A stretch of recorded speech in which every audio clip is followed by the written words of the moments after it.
Library Lion. Written by Knudsen, illustrated by Kevin Hawks. One day, a lion came to the library. He walked right past the circulation desk and up into the stacks.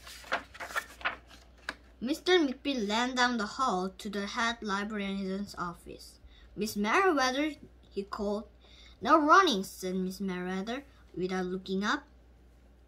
"But there's a lion," said Mr. McBee, "in the library." "Is he breaking any rules?" asked Miss Merriweather. She was very particular about rule breaking. "Well, no," said Mr. McBee. "Not really." "Then leave him be."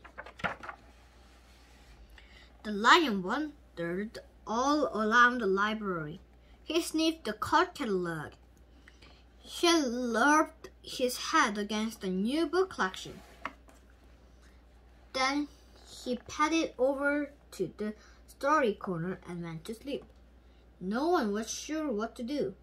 There weren't any rules about lions in the library. Soon it was time for story hour. There weren't any rules about lions at story hour either. The story lady seemed a little nervous, but she read out the first book's title in a good, clear voice. The lion looked up. The story lady kept reading. The lion stayed for the next story, and the story after that. She waited for another story, but the children began to walk away. "Story hour is over," a little girl told him. "It's time to go." The lion looked at the children. He looked at the story lady. He looked at the closed books. And he roared very loud, "Roar!" Miss Merriweather came striding out of her office. "Who is making that noise?" she demanded. "It's the lion," said Mr. McBee. Miss Merriweather marched over to the lion. "If you cannot be quiet, you will have to leave," she said in a stern voice. "Those are the rules." The lion kept roaring. He sounded sad. The little girl tugged on Miss Merriweather's dress. "If we promise to be quiet, can he come back for story hour tomorrow?"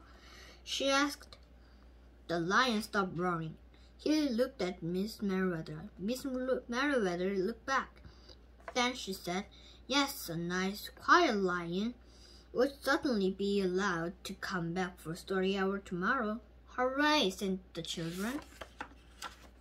The next day, the lion came back. "You are early," said Miss Merriweather. "Story hour is not until 3 o'clock."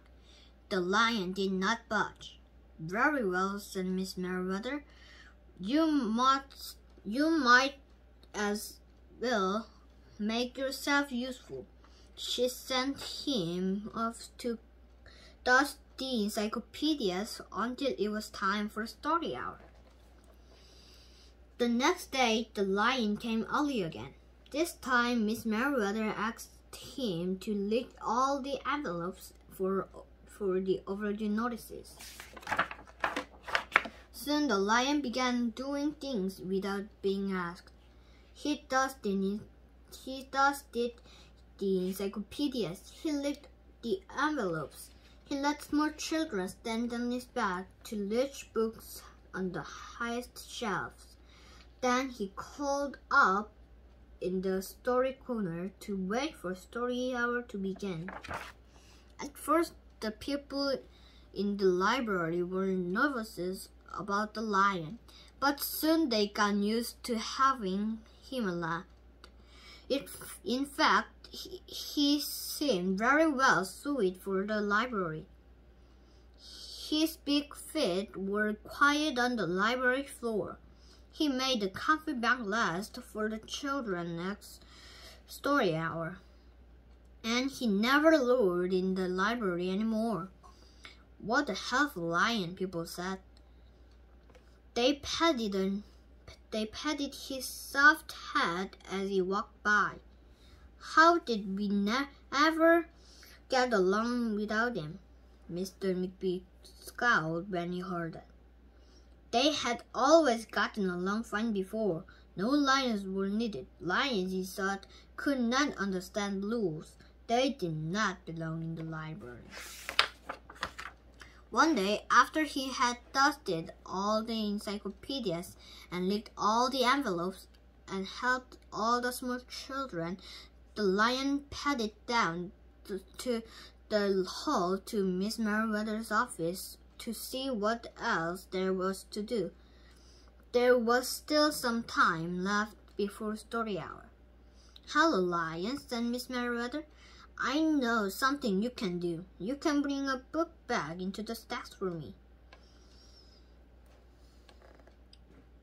"Let me just get it down from the shelf." Miss Merriweather stepped up onto the step stool. The book was just out of reach. Miss Merriweather stood on her toes. She stretched out her fingers. "Almost there," she said. Then Miss Merriweather stretched a little too far. "Ouch," said Miss Merriweather softly. She did not get up. "Mr. McBee," she called after a minute. "Mr. McBee." But Mr. McBee was at the circulation desk. He could not hear her calling. "Lion," said Miss Merriweather, "please go and get Mr. McBee." The lion led down the hall. "No running," Miss Merriweather called after him. The lion put his big front paws up on the circulation desk and looked at Mr. McBee. "Go away, Lion," said Mr. McBee. "I'm busy." The lion whined. He pointed his nose down the hall toward Miss Merriweather's office. Mr. McBee ignored him. Finally, the lion did the only thing he could think of to do. He looked Mr. McBee right in the eye. Then he opened his mouth very wide, and he roared the loudest roar he had ever roared in his life. Roar! Mr. McBee gasped. "You are not being quiet," he said to the lion. "You are breaking the rules." Mr. McBee walked down the hall as fast as he could.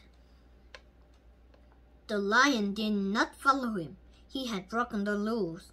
He knew what that meant. He hung his head and walked toward the doors. Mr. McBee did not notice. "Miss Merriweather," he called as he walked. "Miss Merriweather, the lion broke the rules. The lion broke the rules." He burst into Miss Merriweather's office. She was not in her chair. "Miss Merriweather?" he asked. "Sometimes," said Miss Merriweather from the floor behind her desk, "there is a good reason to break the rules, even in the library. Now please go call a doctor. I think I've broken my arm." Mr. McBee ran to call the doctor. "No running," Miss Merriweather called after him. The next day, things were back to normal. Almost. Miss Merriweather's left arm was in a cast. The doctor had told her not to work too hard. "I will have my lion to help me," Miss Merriweather thought. But the lion did not come to the library that morning. At 3 o'clock, Miss Merriweather walked over to the story corner. The story lady was just beginning a story for the children. The lion was not there. People in the library kept looking up from their books and computer screens, hoping they would see a familiar friendly face. But the lion did not come that day. The lion did not come the next day either, or the day after that. One evening, Mr. McBee stopped by Miss Merriweather's office on his way out. "Can I do anything for you before I go, Miss Merriweather?" he asked her. "No, thank you," said Miss Merriweather. She was looking out the window. Her voice was very quiet. even through the library. Mr. McBee frowned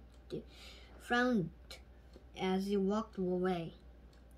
He thought there probably was something he could do for Miss Merriweather after all.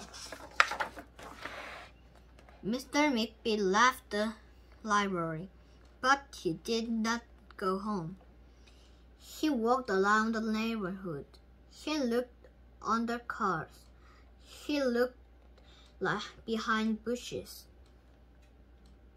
He looked in backyards and trash cans and tree houses. Finally, he circled all the way back to the library. The lion was sitting outside, looking in through the glass doors. "Hello, Lion," said Mr. McBee. The lion did not turn around. "I thought you might like to know," said Mr. McBee, "that there is a new rule at the library. No running around unless you have a very good reason. Say, if you were trying to help a friend who's been hurt, for example." The lion's ears twitched. He turned around, but Mr. McBee was already walking away. The next day, Mr. McBee walked down the hall to Miss Merriweather's office. "What is it, Mr. McBee?" asked Miss Merriweather in her new, sad, quiet voice. "I thought you might like to know," said Mr. McBee, "that there is a lion in the library." Miss Merriweather jumped up from her chair and ran down the hall. Mr. McBee smiled. "No running," he called after her. Miss Merriweather didn't listen. Sometimes there was a good reason to break the rules, even in the library.